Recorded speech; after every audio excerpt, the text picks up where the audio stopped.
Hello friends, இன்னைக்கு வீடியோவில் உங்களோட ஓவலேஷன் டைமில் வெளியாக்கக்கூடிய கருமுட்டை அப்படிங்கிறது ஆண்கிட்ட இருந்து வரக்கூடிய ஸ்போம் கூட மீட் ஆகி ஒரு குழந்தையா உங்களுடைய வயிற்றுல உருவாக ஆரம்பிச்சிட்டாங்க அப்படின்னா நீங்கள் பீரியடான 25வது நாளில் இருந்து 30வது நாட்கள் வரைக்கும் உங்கள் கரு உருவானதுக்கு அடையாளமாக உங்கள் உடம்புல ஏற்படக்கூடிய முக்கியமான அறிகுறிகள் பற்றி தான் இன்னைக்கு வீடியோவில் நம்ம பார்க்க போகிறோம்.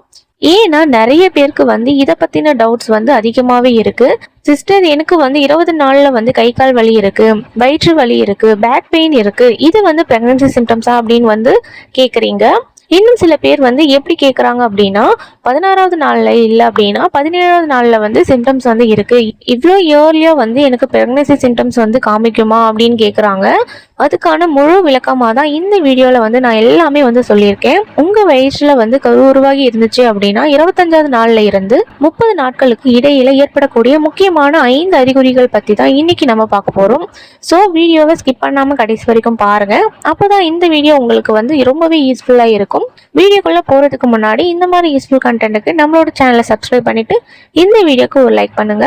நீங்க பிரெக்னன்சி ஆகுறதுக்கு ரொம்ப நாள் ட்ரை பண்ணிட்டு இருக்கீங்க, இன்னும் உங்களுக்கு பிரெக்னன்சி கிளிக் ஆகல அப்படின்னா நம்ம சேனல்ல இருக்கக்கூடிய ஏதாவது ஒரு வீடியோ நீங்க நேச்சுரலா கன்சீவ் ஆகுறதுக்கு ரொம்பவே ஹெல்ப்ஃபுல்லா இருக்கும். பொதுவா நீங்க ரெகுலர் பீரியட்ஸா இருந்தீங்க அப்படின்னா உங்களுக்கு வரக்கூடிய சிம்டம்ஸ் அப்படிங்கிறது பிரெக்னன்சி சிம்டம் தான் அப்படின்னு சொல்லிட்டு 100% உறுதி பண்ணிக்க கூடியதா இருக்கும். அதுவே உங்களுக்கு இர்ரெகுலர் பீரியட்ஸா இருந்தீங்க அப்படின்னா உங்களுக்கு வரக்கூடிய சிம்டம்ஸ் சில நேரங்கள்ல ஹார்மோன்கள் சேஞ்சஸ்னால கூட இருக்கலாம், இல்லைன்னா உடல்ல ஏற்படக்கூடிய மாற்றங்கள்னாலும் கூட இது ஏற்படலாம். அதனால ஐடென்டிஃபை பண்றது ரொம்பவே கஷ்டமான விஷயம். இப்போ நீங்க ரெகுலர் பீரியட்ஸா இருந்தீங்க அப்படின்னா பீரியடான 14வது நாள்ல ஓவலேஷன் அப்படிங்கிறது உங்களுக்கு நடக்கும். அந்த ஓவலேஷன் 2 நாளுக்கு முன்னாடியும் நடந்திருக்க வாய்ப்பு இருக்கு, 2 நாளுக்கு பின்னாடியும் நடந்திருக்க வாய்ப்புகள் இருக்கு. அந்த ஓவலேஷன் டைம்ல உங்க கருமுட்டை ஸ்போம் கூட மீட் ஆகி இருந்துச்சு அப்படின்னா ஃபெர்டிலைசேஷன் அப்படிங்கிற ப்ராசஸ் நடக்கும். அந்த ப்ராசஸ் குறைந்தபட்சம் 5 நாட்கள் நடைபெறும். அடுத்தது தான் இம்ப்ளான்டேஷன் நடக்கும். அதாவது உங்களோட கருமுட்டை அப்படிங்கிறது ஒரு கருவா உருவாகும். அதுக்கப்புறம் சைகோட்டா அப்படின்னு சொல்லிட்டு ஃபார்ம் ஆகும். அந்த சைகோட்டா தான் கர்ப்பப்பையில இருக்கக்கூடிய எண்டோமெட்ரியம்ல போய் பதியும். இந்த கருப்பதித்தல் இம்ப்ளான்டேஷன் அப்படின்னு சொல்லுவோம். இந்த இம்ப்ளான்டேஷன் நடந்ததுக்கு அப்புறம் தான் பிரெக்னன்சி சிம்டம்ஸ்லாம் உங்களுடைய உடம்புல தெரியவே ஆரம்பிக்கும். இப்போ இம்ப்ளான்டேஷன் சக்சஸ்ஃபுல்லா நடந்துச்சு அப்படின்னா இதுக்கான சிம்டம்ஸ்லாம் எப்போ தெரிய ஆரம்பிக்கும் அப்படின்னு பார்த்தீங்கன்னா, இப்போ ரெகுலர் பீரியட்ஸா இருந்தீங்க அப்படின்னா உங்க ஓவலேஷன்ல இருந்து ஒரு வாரம் கழிச்சு இந்த சிம்டம்ஸ்லாம் தெரியவே ஆரம்பிக்கும். கிட்டத்தட்ட 23 நாட்களுக்கு மேல உங்களுக்கு சிம்டம்ஸ்லாம் தெரிய ஆரம்பிக்கும். அதுல ஃபர்ஸ்ட் இருக்கக்கூடிய சிம்டம்ஸ் என்னன்னு பார்த்தீங்கன்னா ஸ்பாட்டிங். இது எல்லாருக்குமே இருக்குமான்னு கேட்டா கண்டிப்பா கிடையாது. 90% பெண்களுக்கு மட்டும்தான் இது இருக்கும். அதுவும் அவங்க பிரெக்னன்சி கன்ஃபார்ம் பண்ணதுக்கு அப்புறம் கூட வர்றதுக்கான வாய்ப்புகள் அதிகமா இருக்கு. சிலருக்கு இந்த இம்ப்ளான்டேஷன் ப்ளீடிங் ப்ரௌன் டிஸ்சார்ஜோ இல்லை அப்படின்னா ஒரு டிராப் மட்டும், இல்லைன்னா ரெட் கலர்ல அப்படியே இல்லைன்னா ஒரு சின்ன பீஸ் மாதிரி தான் அவங்களுக்கு தெரியும். இதுவே ஜாஸ்தியா ப்ளீடிங் இருக்கு, அதுவும் பிரெக்னன்சி கன்ஃபார்ம் பண்ணதுக்கு அப்புறம் இந்த மாதிரி ப்ளீடிங் அதிகமா இருக்கு அப்படின்னா நீங்க உடனே போய் டாக்டரை பார்க்கறதா ரொம்பவே நல்லது. அடுத்த சிம்டம்ஸ் என்னன்னு பாத்தீங்கன்னா ஸ்டொமக் கிராம்ஸ், அடி வயிற்றுல வலி ஏற்படும். இந்த அடி வயிற்று வலி ரொம்ப மைல்டா தான் உங்களுக்கு இருக்கும். பெரிய அளவுக்கு வயிற்று வலி அப்படிங்கிறது இருக்காது. இந்த வயிற்று வலி நீங்க என்னதான் ஹோம் ரெமிடிஸ் பண்ணாலும் இல்ல கசாயம் வச்சு குடிச்சாலும் அப்படியே தான் இருக்கும். அந்த டைமுக்கு நல்லா தான் இருக்கும். ஆனா அதுக்கப்புறம் பாத்தீங்கன்னா மறுபடியும் அந்த பெயின் இருந்துகிட்டே தான் உங்களுக்கு இருக்கும். ஏன் அப்படின்னா ஹார்மோன்கள் சேஞ்சஸ்னாலையும் அதுக்கப்புறம் பிளட் சர்க்குலேஷன் இடுப்பு பகுதியில அதிகமா இருக்கிறதுனாலையும் உங்க கர்ப்பப்பைக்கு ரத்த ஓட்டம் அதிகமா இருக்கிறதுனால இந்த மாதிரி டைம்ல அடி வயிற்று வலி இருந்துகிட்டே தான் இருக்கும். அடுத்த சிம்டம்ஸ் என்னன்னு பாத்தீங்கன்னா ஒயிட் டிஸ்சார்ஜ். இந்த ஒயிட் டிஸ்சார்ஜ் பத்தி நான் தனியாவே வீடியோ போட்டிருக்கேன். ஒயிட் டிஸ்சார்ஜ்ல ஏதாவது டவுட் இருக்கு அப்படின்னா நீங்க அந்த வீடியோ கூட போய் செக் பண்ணி பாருங்க.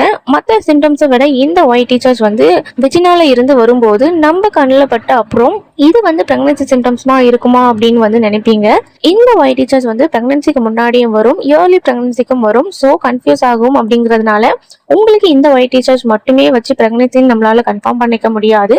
அது கூட மற்ற சிம்டம்ஸா இருக்கா அப்படின்னு நீங்க செக் பண்ணி பாருங்க.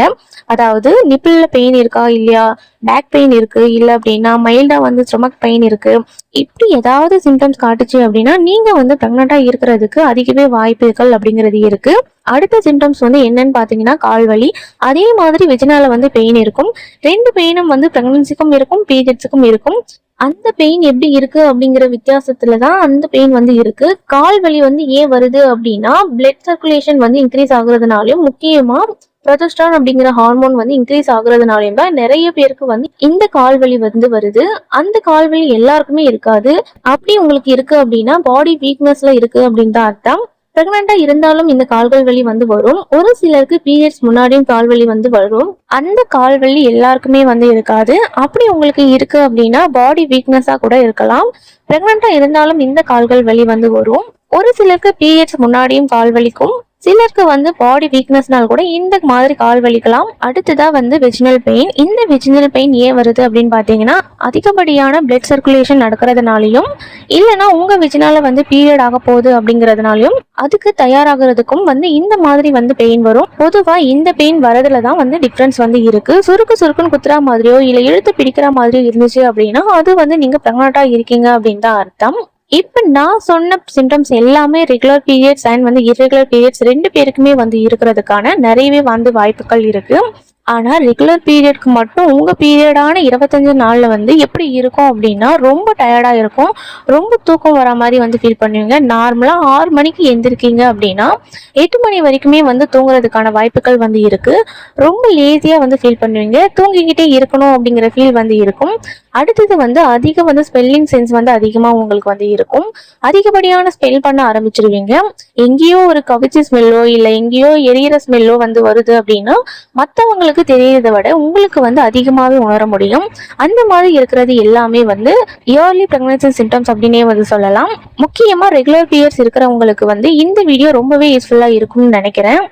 இந்த வீடியோ யூஸ்ஃபுல்லா இருந்திருக்கும் நம்புறேன். இந்த வீடியோ யூஸ்ஃபுல்லா இருந்துச்சுன்னா ஒரு லைக் பண்ணுங்க.